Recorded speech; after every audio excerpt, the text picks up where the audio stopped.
I was 7 years old at the time. I began to practice seriously when I was in San Quentin State Prison.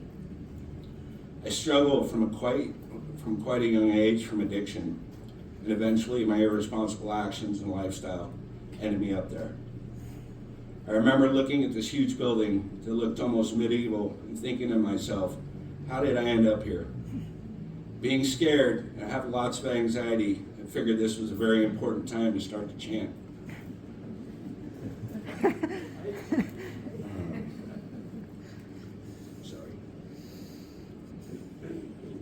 I first had to explain to my cellmate that what I was doing so he didn't think I was weird. So I explained SGI, Buddhism, to him, and he was completely fine with it. A few days later, my cellmate came back from yard time and told me, you won't believe it, I met a Buddhist. And I thought to myself, probably isn't the same Buddhism I do. Well, it turned out it was, and I was able to meet with the guy the next day. Turned out his mom was best friends with my Aunt Ginny, who was also a very committed SGI member. He asked me if I chanted and did Gongyo in my cell, but I explained to him I had walked away from my practice for a while and did not remember how to recite the Lotus Sutra without a book. So he looked at me and smiled and said, no worries, my friend. I'm going to go to my cell tonight and I'm going to write the whole Gongyo book for you. And he did just that, perfectly, even the silent prayers. Immediately, I realized I had a really powerful protection in prison of all places. What are the odds I'd run into a fellow Buddhist member in a place like that? Absolutely astonishing, but that is the power of this practice.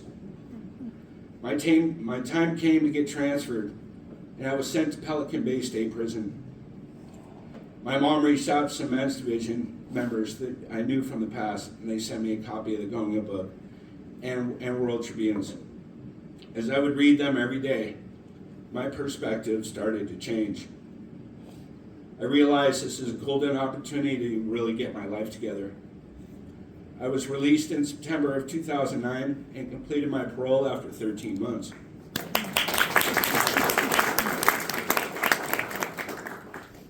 Once I was released, that lazy nature popped up again. I stopped practicing, I relapsed back into my addiction. I was off and on for a number of years, to a point where I lost everything, crashed my truck, and slept in it being homeless. Again, I had to get up, dust myself off. I knew things had to change, and I was the only one that could do it. I had to make a conscious decision to get myself into a recovery program, which I did. Once in my program, I got reconnected with SGI members again, who have known me for a number of years. No matter all the ups and downs, they never gave up on me and always approached me with support.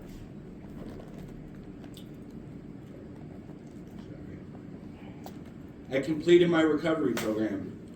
My sobriety date is May 8th of 2017. I'll have 7 years clean and sober.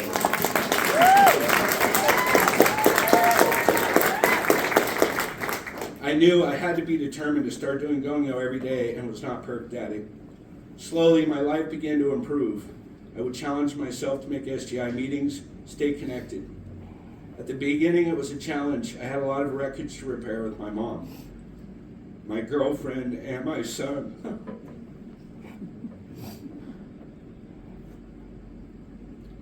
It seemed extremely overwhelming at times, but I knew in my heart, if I continued to chant, although not perfect, at least make the cause, life would continue to improve, and it did. At one point, while still struggling on and off with addiction before beginning my journey in recovery, I brought my Gohonzon up to the San Francisco Culture Center so that it would be safe while I was homeless. Once I was finally able to get back to work, sober, with an income from my job, my girlfriend and I moved back in together. I continued going to AA meetings and working with a sponsor. I was back working full-time, working on myself and trying to fix my relationships with people I love. I continued chanting and not missing Gongyo. Then work started to get very spotty, especially through the COVID epidemic, and after as well. I struggled paying bills and was starting to feel hopeless again. and went into a very dark place in my heart. I called an SGI leader who had seen me at my best and my worst and expressed how I was feeling major discouragement and hopelessness. And the first thing he said was, "We don't have time to feel sorry for ourselves. Do you have your go-homes and enshrined?" And I replied, "No."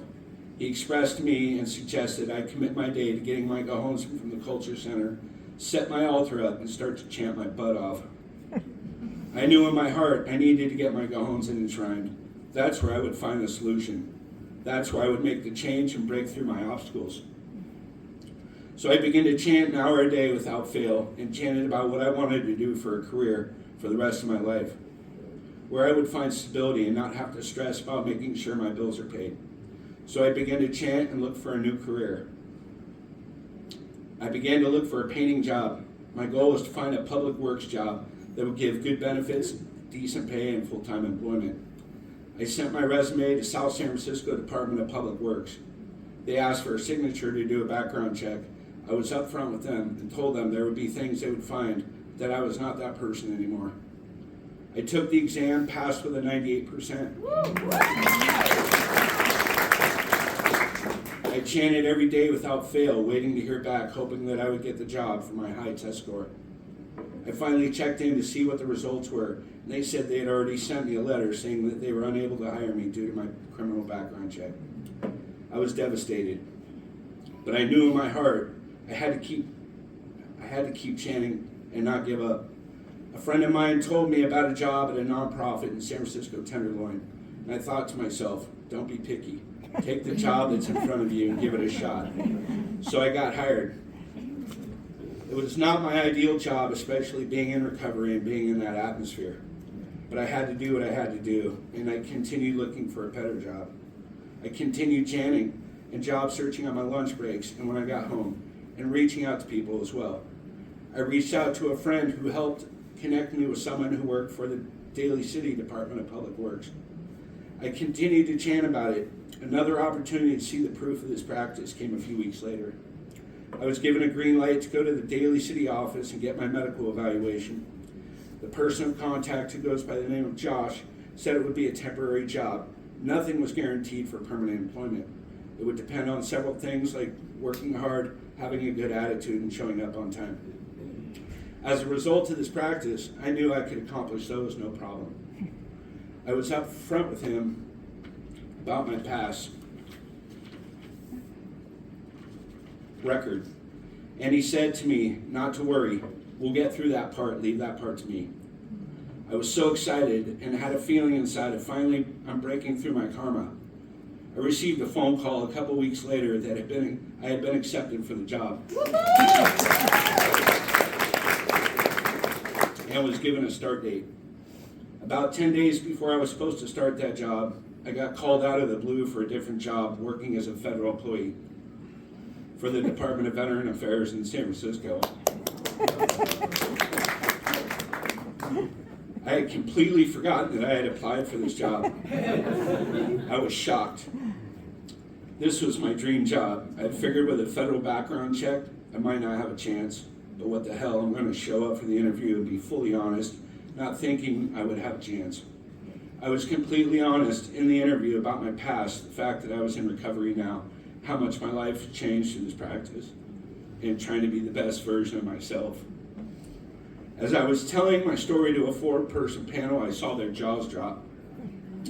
Once the interview was over, one of the people on the panel walked outside with me and put his arm on my shoulder.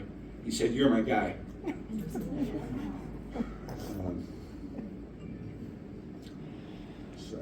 Okay.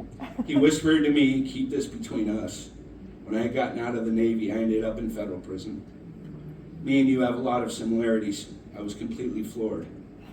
That was 1 year ago. Although I had to back out of the previous job, I called all people involved and expressed my deepest gratitude and chanted for their understanding, which they had, 100%. They wished me good luck and said if it didn't work out, give them a call. I had been at the VA hospital for about a year now, and I'm approaching passing my probation, which was 2 days ago.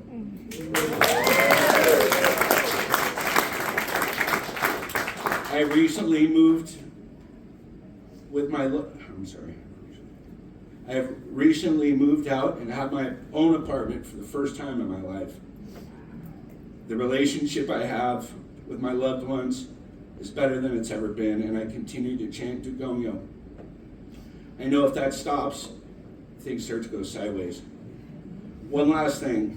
I was recently able to go out and purchase a car that I've wanted for 30 years from a collection, a GT 500 Shelby Cobra. Convertible. There is no limit to the power of this practice. Ikeda Sensei wrote, when facing adversity, we may think we've reached our limit, but actually, more trying the circumstances, the closer we are to making a breakthrough. The darker the night, the nearer the dawn. Victory in life is decided by the last concentrated burst of energy, filled with the resolve to win. As I continue my practice, my daily Gongyo, supporting SGI activities, I'm determined to share this practice with others with the same struggles and help them create a victory. I am also trying to be the best father I can be and lead by example for my son. Thank you for letting me share my experience.